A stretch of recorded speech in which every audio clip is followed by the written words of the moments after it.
یہ کہانی ایک لڑکی جنت کی ہے جو انتہائی خوبصورت اور ذہین لڑکی ہے۔ اس کے خاندان کے مرد بہت غصے والے ہوتے ہیں، وہ پرانے خیالات کے لوگ ہوتے ہیں،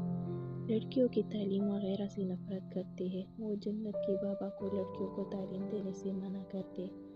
پر جنت کے بابا ان کی نہیں سنتے، وہ اپنی بیٹیوں کو پڑھانا چاہتی ہے۔ اس وقت جنت کالج میں پڑھتی ہے، وہ بہت قابل ہوتی ہے، ہمیشہ کلاس میں اول نمبر لیتی ہے، سب اساتذہ کو اس پر بہت فخر ہوتا ہے، وہ کلاس کی اسٹار کہلاتی ہے۔ ایک دن اس کے کالج میں ایک لڑکا آ جاتا ہے جو انتہائی بدتمیز و بد دماغ ہوتا ہے،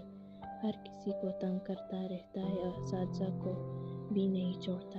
ایک دن جنت اس کی نظر میں آ جاتی ہے، وہ اس کے پیچھے پڑ جاتا ہے، وہ ہر وقت اس کو تنگ کرتا رہتا ہے، اس کی شرارتوں سے